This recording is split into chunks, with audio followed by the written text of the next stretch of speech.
Vigilantes? Guys, today I have a very special guest. It's Sterlin Lujan. Is it Lujan or Luxan? Lujan, you got it, brother. Lujan. So how are you doing today, Sterlin? Man, I'm doing fantastic. I can't complain. I have this beautiful Acapulco Bay behind me. Living the life, man. Building crypto products. Feeling good. Right on, right on. I'm in Amish country right now, so I might just blend in with the locals and start wearing suspenders over here, but I'm happy. Absolutely, my man. Glad you're doing well yourself.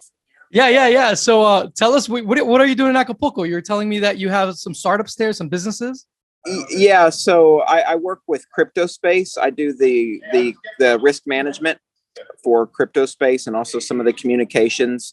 I've been with the company since the beginning, but we're originally from the company's based out of Los Angeles, but we've started scoping out Mexico for potential business possibilities because it's so difficult to run a cryptocurrency startup in the US due to all the regulations, all the insanity surrounding running a fintech business. It's gotten kind of insane in the US. So we're thinking maybe we go elsewhere. And this is not unheard of, right? Human capital flight / brain drain is a huge issue. So companies like Shapeshift have gone relocated or redomiciled in Crypto Valley. Bread Wallet, those guys moved out. So a lot of people are scoping out other jurisdictions because it's so onerous regulatory wise in the US. They might as well just ban crypto. It's so bad for a crypto company. Wow. So can you tell us a little bit more about this company that you're with? Yeah, sure. So Crypto Space is a trade desk, but we're also developing an exchange. It's a custodianless exchange that's going to allow our customers to onboard with us, but we're not going to manage their funds. We're going to allow them to manage their own cryptocurrencies. So they can attach their wallet, no matter what wallet it is, if it's Exodus, Bitcoin.com, Edge Wallet, Coinomi, it doesn't matter. Whatever wallet it is, they can use that and they can attach it to our platform. And then we use API so they can still read back their balances and gain necessary information and data that they need to do business with us and also to leverage their crypto how they want. So it's innovative, and it maybe our exchange sits between the centralized exchanges and the DeFi networks in terms of its functionality. Oh, wow. That's pretty neat. We'll definitely have that in the description below for you guys to check out. Sterlin, how did you come into crypto? How did you come into Bitcoin? Sweet. So this is a great question. I get this question pretty often, and it's a little bit of a long story, but I'm happy to tell it. So a lot of people come into crypto from the traditional financial sector, especially, as you're probably well aware of in today's environment, Rafael. I came into the space as a result of my experiences. So very early on, around 2009, ironically, the same time Bitcoin was born, I was actually arrested for possession of MDMA and cocaine, about 500 pills of MDMA and like 30 grams of coke. I was taken to a cage. How dare you? I know, right? Oh no! You meant you got involved in some voluntary exchange with another adult? Really? Right. Yep. And you were thrown into a cage? Yeah, oh, I was wow. kidnapped and thrown into a cage. Insanity, huh? Insanity. It's wild. Yeah. So after that, I had this epiphany or this awakening, and I realized that I was the victim in the circumstance, and that I had done nothing wrong. As you pointed out, I was engaging in voluntary market interaction with people who consented to taking drugs and changing their own consciousness, which is perfectly acceptable in a free society, allegedly. Apparently not in the US. So when this happened, I was made to feel guilty. I was made to feel like I had done something egregious, almost like I had committed some act of violence for the amount. And because of that, I started looking into people who shared these ideas that I was suddenly manufacturing, right? I was coming up with this notion that I should be free. I shouldn't be made to feel like the guilty party. And this was around the same time as the Ron Paul revolution. So I started very closely following Ron Paul. I read his books. The main one was In the Fed. And in that book, he cited Murray Rothbard's book, which was called For a New Liberty. So I picked up For a New Liberty. I read that book. Phenomenal book. I'll never forget chapter 3 entitled The State. Broke down what a government actually is, or what a state is. And it's just a group of men, or an small organization of men who have a monopoly on violence over a large territorial region. Right. And that really stuck with me and made me realize what had actually happened to me. A gang of thugs had kidnapped me because they control with violence a given area, and they can create arbitrary rules and laws. So that woke me up to that fact. And after that happened, I'll briefly touch on this point. It took a year for me to go to trial. And when I did, I was able to hire a good attorney, and I was able to get deferred adjudication probation, which means I'm on probation. And if I complete probation, it's not technically on my record. They dismiss the felony charge. And that's what happened. I was on probation for 5 years. I wrote a letter to the judge, and it was dismissed. And during that time period, as I was doing all of my research and reading, I came across, it was a couple of years after, around 2011, I came across Bitcoin online, some discussions in a crypto anarchist forum, right? A cypherpunk forum. And I got really interested in the subject, started reading it, but I started reading about it, but I didn't put my money where my mouth was until around 2015. I traveled to New Hampshire to PorkFest, and everybody was all the vendors were taking trades using Bitcoin. So I was told to bring Bitcoin if you want to trade for any of the wares there. I said, okay, I'll do that. So I went to PorkFest, and I was like, holy shit, I used Bitcoin with these vendors, and the power of it blew me away. It's like, wow, this is extremely useful. This was at a time, of course, when Bitcoin was useful. It was an amazing experience, though. It was really life-changing. I went back to my wife after the event and told her, listen, we got to invest in Bitcoin right away. We can't miss out on this. This is going to change the world. Absolutely. So I ended up getting full on into Bitcoin. And then at the time, the Steemit platform had just came out, right? And I started typing articles up on Steemit. And because I was first into that ecosystem and there wasn't a lot of action, a lot of the people made a lot of money. So I was making a good money on Steemit just typing articles. Sometimes I'd make $1,000, $500, $700 for like 500-word articles. I did that, and then I ended up trading some of that for Bitcoin, right, as well. And it really, it was a really good thing to do. Then all this kind of happened at once, and a lot of momentum was in the air, as you can see. Jamie Redmond from Bitcoin.com around that same time reached out to me because he was seeing my writing and the stuff the content that I was posting, not only on Steemit, but on social media. And he said, we're about to launch Bitcoin.com. It's going to be an awesome project. Why don't you come and do journalistic work with us? I said, don't threaten me with a good time. I'm game. And it was like a couple months later, Roger Ver launched Bitcoin.com, and I started in as a journalist. I did that for about 2 years till about 2017, late 2016. And then I asked Roger if I could do more for the company because I was really enjoying it. And then I became the communications ambassador. So between 2016 and 18, I traveled the world just speaking at conferences. I must have spoke at 25 conferences, and that was also during the massive bull run through 2017. So it was like super hyped. Of course, during that time period, I also ran into a ton of scammers and schemers and all the worst people who had come into the space at the time. But it was really exhilarating because I got to talk about the ideas that mattered at these events during this time period. After that, it wasn't long after the crash that I think Bitcoin.com had overextended, right? Like a lot of cryptocurrency companies did. So I had to leave as a result of, the business wasn't doing well during the bear market as it came to light, in 2018. And for a few months after that, I met, it was actually at Acapulco, the following one, that I met Ernesto Huerta, who is the CEO of CryptoSpace. And this was before CryptoSpace came into existence. And this guy was really cool, super nice. We shared values. Of course, he was at Acapulco. We got along really well. And then he launched CryptoSpace as a physical brick and mortar location in LA. And he invited me to go do the opening speech for the brick and mortar location. So I flew down there. This was in around 2018. So I flew out there, did a talk, and it was awesome. It was like completely full of people. It was that his building was packed. They had food carts all lined up. I know that, who was it? Danny Sessom drove in from Texas with his Dash set up, right? His RV. And it was an amazing experience. And ever since then, I had been working with Ernesto loosely. I was a consultant at first, helping with communications and helping with some aspects of the business.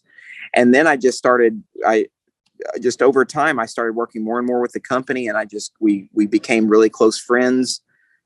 We shared values and ideas. The next thing you know, we started building a cryptocurrency exchange, right? And that's over a year and a half in the making now, and we're finally at the point where we're about to launch it, as you know, I was talking about earlier. So it's been a really long ride, and definitely has had its ups and downs, just like in the crypto space.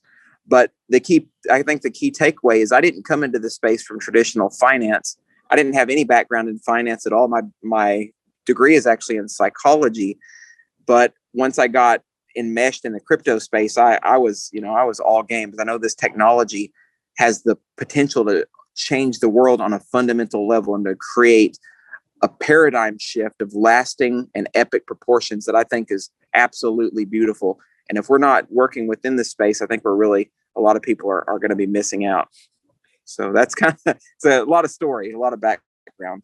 That's awesome, Sterling. Yeah, I really like talking to you because a lot of people think that crypto is just for programmers, but it's interdisciplinary, it's multidisciplinary. So maybe you coming from a degree in psychology and in liberal arts, and how have you been able to apply what you've had a formal education into crypto? Yeah. So one of the things that I've done in my communication work in the space, and this is particularly true when I was working with Bitcoin.com, as you're well aware of and well versed in, there was a lot of controversial things that happened with Bitcoin.com. And there was just a lot of people who didn't really like Roger and still don't.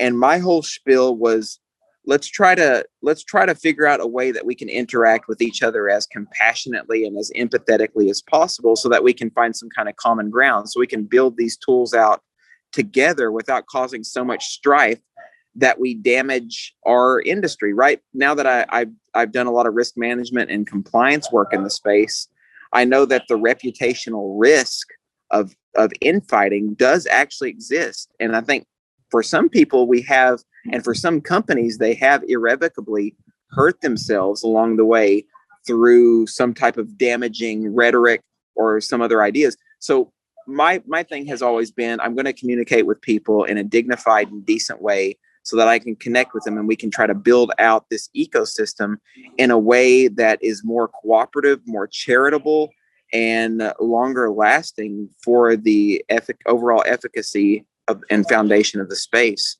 And so that's because when I got my degree in psychology, I was also working, before I got into crypto, I was working on a degree in counseling, right? And one of the centerpieces or mantelpieces of counseling is to find common ground with your client. It's called the therapeutic alliance.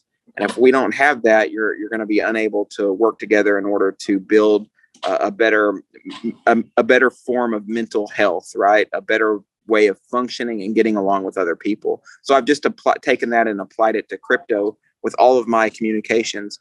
And for instance, like an example is, like, say you and I are about to quote unquote debate. I view a debate as also an opportunity for a dialogical exchange, where we were able to try to connect with one another. And although we're going to disagree on things, I believe there are places where we're going to find a lot of common ground, because you and I share values. So that's always been my modus operandi as I move forward in this ecosystem. Right on. Yeah. So I completely agree with you. And my next question is going to be regarding the tribalism that we find in crypto. I see it as unfortunate. And at the Crypto Vigilante, from the get-go, we're like, you know what? We need to be an area, a space within the crypto space where people can dialogue from different projects. Of course, we all have our biases. And yes, we are partial to projects over others. And that's just part of being objective and being sincere as analysts. And I think the most objective perspective we can have is to realize that other people come from their own subjective perspective. And yeah, so for example, when we started the Crypto Vigilante, Jeff has always been more partial to like Bitcoin Cash. I've been more partial to Bitcoin Cash. And then as things have moved on, I've become more partial to BSV. So we really needed to balance that out. So we made sure to bring in guys, parts of the team, Mr. Z, Mr. X, Mr. W, which are more partial to the small blocker BTC worldview. And Ed Bugos is very critical. So it creates a dynamic and environment where it's very respectful research and respectful dialogue. And we grow a lot because, like you said, when you have civil discourse where you're able to actually talk about things, you actually realize that you have a lot to learn from one another. And so I look forward to debating you, if you want to call it a debate. And this is going to happen this next weekend coming up, right? It's at the Crypto Expo in Miami. So I'll make sure to have that debate, that conversation here for you guys to watch with Sterling. He's going to be representing Bitcoin Cash. I'll be representing BSV, and it's going to be kind of a dialogue between big blockers, which I'm very excited about. So, yeah, from your background, what are your thoughts on this tribalism in crypto? Yeah, well, I think most of it is just, I really want to use the term irrelevant, right? Because the whole beautiful thing about these technologies is that they're all voluntary and opt-in. It's not like a government where you're born into servitude and they're going to put guns to your head and force you to live by those governance models or those dictates, right? I can choose which cryptocurrencies that I want to invest in, which blockchains and communities I want to be involved with. So I think part of the tribalism is just, it's a waste of energy, it's a waste of time, and it also causes unneeded dissension. And it goes back into the discussion I had about trying to communicate so we can build and move forward.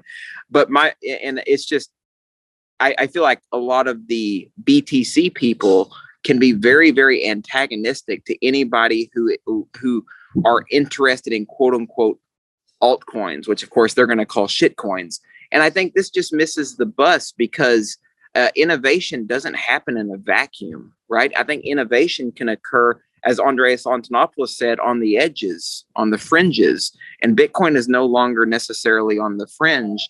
I think there's going to be a lot of opportunity for some of these altcoins, whether it's BSV, Bitcoin Cash, Ethereum, doesn't matter. There's going to be some creation and some ingenuity there that's going to help push the dial forward. And I think to a large degree, a lot of folks in Bitcoin have relegated or consigned it just to this digital gold vision. And that's fine. I'm good with that. If that's what they want to do that. I am definitely critical because of the fact that Bitcoin was originally intended to be peer-to-peer cash, because my vision has always been aligned with the cypherpunks and crypto anarchists. I want mass adoption so we can help free people from the nastiness and viciousness of nation states that constantly murder, kill, and extort people. We want to try to end that unnecessary violence, and taking back financial control and autonomy is the most expedient and dignified and humane way to do that. And so that's why I'm critical of what's happened with Bitcoin. And now it's really all about speculation. It's about the market price, etc. But I'm still going to do what I can to get along with these guys. I still have investment in Bitcoin. I still hope for the best, right? But that doesn't mean that it truly fits Satoshi's vision or this notion that we need true peer-to-peer electronic cash. And I just think that's a shame. Right on. So I really want to pick your brain on how the social sciences, how do you see the social sciences being affected by crypto in the near future? As you know, with your background in psychology, the state really has a grip on the social sciences. You have to be licensed, you have to go through all these hurdles, and the social sciences in themselves in the US, in Europe, and mostly all over the world, they're highly politicized, to the point that a lot of people, if they don't practice in the way that the state, that the regulations, those that handle the licensings, the boards, if they do anything that goes out of line, out of the intelligentsia that controls, for example, the APA in the United States, right? Right, right. You as a therapist would be flagged. Someone that is I'm sorry, we're going to have to question you. I know people have been kicked out of graduate programs for having differing opinions from the social justice warriors on the faculty. It's highly politicized. So I really want to know, how do you see these new technologies freeing up that market? Right. Yeah, this was something that I've thought a little bit about. It's possible that, well, the most obvious way that I think this happens is, people are just going to go look at black market or gray market counseling services, right? With the agorist mindset in tow, because now they can leverage payment methods like Monero and some of the privacy coins that are actually really truly private, and get these services from people who may not actually be licensed. But that's one of the huge problems with the social sciences, but specifically the counseling industry, the therapeutic industry, PhDs, PsyDs in the space. These folks, it's an ivory tower with a ton of gatekeepers. And if you don't fit their credentialed criteria of what it means to be a counselor, then you're effectively going to be ostracized, and you can get in trouble for trying to practice or trying to do things that don't fall within the confines of this particular industry or ecosystem.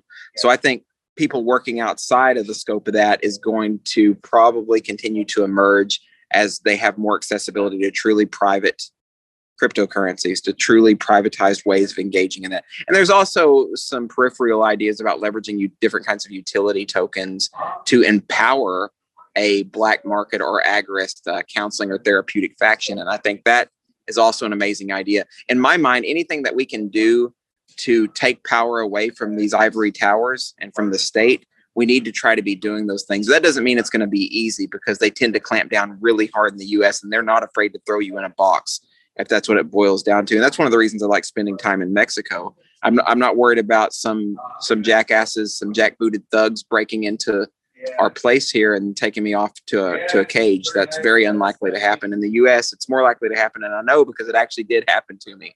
So yeah, I think that the final thought on the social sciences and on counseling and that field, it's pretty dismal and bleak. I remember being terrified of working in this space because there's a lot of ways that you can mess up and have your license yanked. And that's all it takes is one mistake and you're done. So it's a really sad thing. I think it should always be based on the free market. If you're good at doing something and you have expertise and you can show that expertise, it definitely doesn't have to be government mandated, and people want to go to you, they should be allowed to go to you. There shouldn't be gatekeepers handing out licenses to people under the auspices that they know how to do their job. Just let the market decide. Yeah, it's really funny that we're talking about this, and at the same time, like the DSM-5 has a new personality disorder that they call authority defiant disorder. So everyone in crypto, everyone that's a libertarian is very authority defiant. So yeah, we we don't care.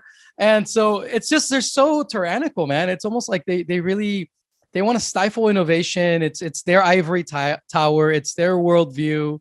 They hate competition. So I really hope to see some free market alternatives coming up in crypto to these tyrannical approaches to helping people, right? So, yeah, I 100% agree. And I'll just mention briefly that there's always been some kind of mental illness, quote unquote, that's not really an illness. It's just I know this is this can be a wormhole, but a lot of times they're just behaviors that go against the status quo, right? I remember back in the 1800s, Samuel Cartwright came up with this idea called drapetomania.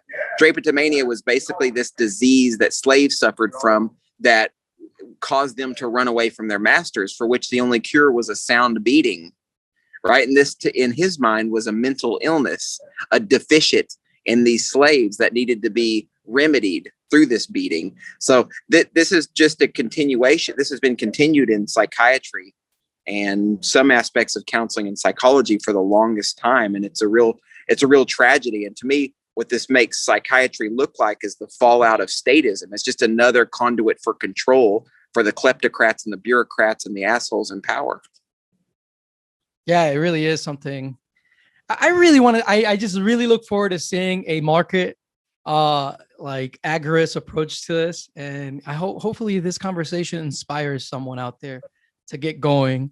And yeah, that would be amazing. So you're working out of Mexico and you're headed to Miami, and we'll have the links in the description below regarding the conference. So if you guys want to come out there and see us live, that would be great. Sterling, what do you see as like the biggest difficulties in crypto moving forward? Yeah, that's a good question. I think some of the biggest challenges and hurdles are going to be regulatory, right? Because governments are going to continue to clamp down, especially the U.S., because the U.S. wants to protect its fiat dollar, right? It's U.S. dollar because it's a global reserve currency.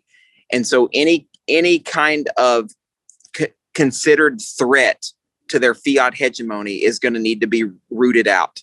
And that's what they're going to continue to try to do. And that's one of the reasons, and I'll just tell you, us as a company, we have lost probably upwards of 15 bank accounts, right?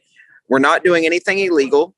We're trying to stay as compliant as possible and follow the rules, but they make it so nearly impossible to follow the rules because they've mandated that cryptocurrency companies are considered high risk. So if you're docked as high risk, right, and a bank gets an alert, they can just shut your account down. So it doesn't matter how much money's in there. They'll shut it down. They'll hold your funds. We've had to get attorneys to try to get money back.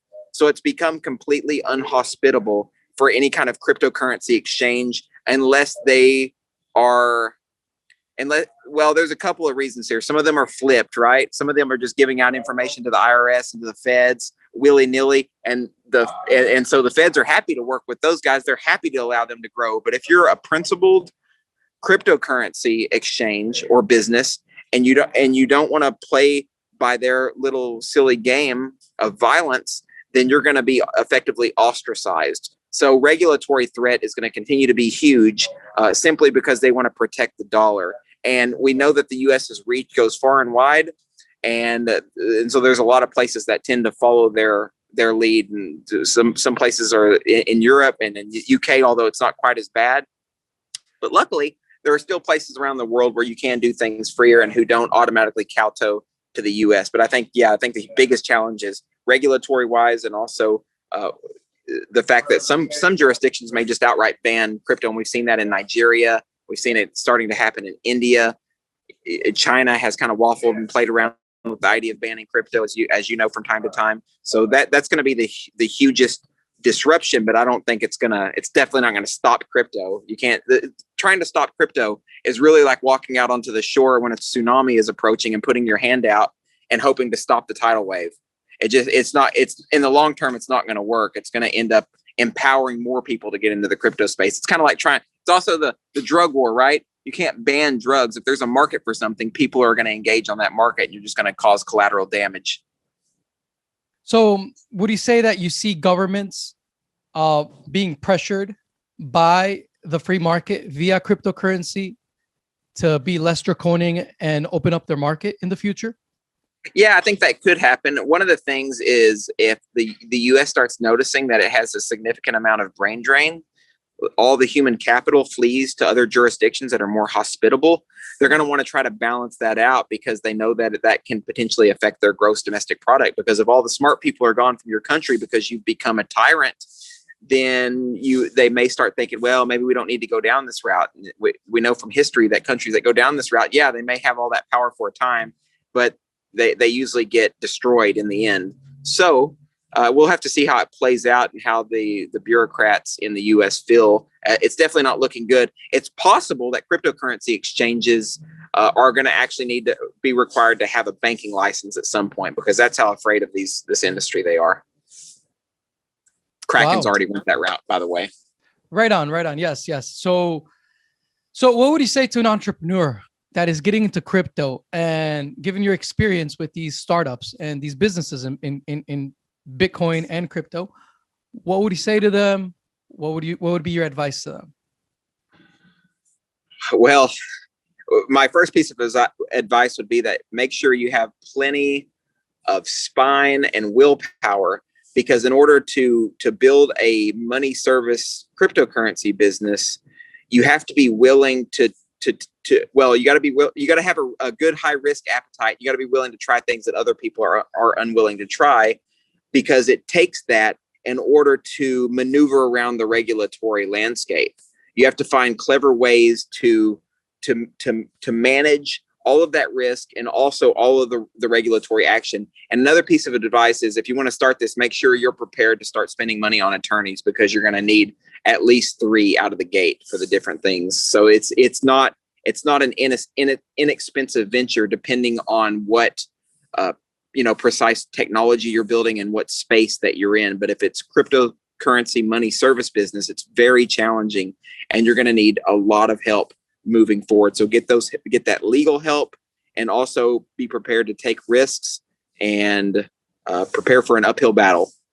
Would you say the same thing applies to doing something in Latin America like you're doing in Mexico right now? Yes, it does, but not to the same extent. Mexico has more options that give businesses the opportunity to innovate, right? And there's not nearly as onerous regulations when it comes to serving customers in a money service business fashion. It's a lot freer in Mexico than it is in the U.S. in those terms. And I think Mexico is also, the government is sick and tired of the U.S. And we know this because I think it was not long ago when they kicked the DEA out of the country. There's a story behind that. You guys can look into it. Another piece of the puzzle is, countries like Mexico want more innovation. They actively want to be front runners in the technological ecosystem, and they don't have the same concerns like the U.S. does. The U.S. it has a lot of interests, invested interests, that places like Mexico don't have. So things are a bit looser, and you can experiment more, whereas you can't really do that in the U.S. Yeah, who would have known? Mexico, the land of the free, right? Right. Yeah, so I was at Acapulco, where you're at now. I was there like probably a month ago.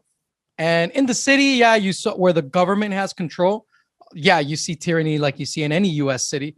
But it's just like in the US, when you move out further away from the city, a lot of liberty, people walk around breathing fresh air, kind of like you see anywhere else in the world right now. But yeah, definitely the ongoing joke was that Mexico was a land of the free. So yeah, thank you for Right. thank you for verifying that. Yeah, I know a lot of entrepreneurs that are looking into Mexico actually.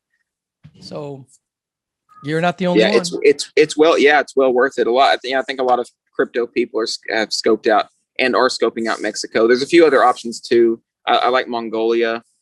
There, Switzerland has always been hospitable to crypto people. AKA Crypto Valley. Japan is decent as well. Anywhere in the Caribbean, not anywhere, but most places in the Caribbean are pretty good. So, yep, it's good stuff, Sterling, man. I'm sorry, you were saying? Oh, go ahead. I was just saying good stuff. Where can people reach out and be in contact with you if they have any questions, if they want to maybe interview you, have you at a conference or whatever? How can they get a hold of you? Sure. So you can find me on my Facebook page, of course, Sterlin Lujan. You can also find me at sterlinlujan.com. That's STERLINLUJAN.com. And then our company website is cryptospace.com. And I'm also about to publish a book. It should be out in a month and a half, called Dignity and Decency. So you guys can be sure to pick that up as well. Ooh, that sounds nice. What's the book on? It's called Dignity and Decency: Rhapsodic Musings of a Modern Anarchist. So it's my collected works from the last 10 years that covers everything from introduction to anarchism to relational or compassionate anarchism, and also has a section dedicated to cryptocurrency and Bitcoin. Dude, that sounds like fire. Congratulations on that accomplishment. Thanks, man. That's really Appreciate cool. that. Sterling, thank you for being with us today. And for everyone watching, thank you for tuning in. And until next time, peace, love, anarchy, be safe. And remember that the most important person in all of crypto is you. Take care, guys. Hey, it's Miss Teen Crypto. It's the Bitcoin Queen. And I'm Erica, and we are at the Intercontinental in downtown Miami, the crypto capital. And now the home of the Miami Crypto Experience. Come hang with us from April 21st to the 23rd. So if you are a beginner or if you're an expert, you will leave this conference learning something new. Come meet and learn from companies like Avagachi, Gilded Finance, ChainGain, Stably, and more. We also have ECI development and an offshore lawyer coming to help people learn how to get second residencies, passports in other countries, and make sure that you can secure your wealth and assets, because Bitcoin is above $50,000, guys. You can win a trip to Panama, Belize, or Nicaragua. Make sure to also check out the rave and open mic night. go to miamicryptoexperience.com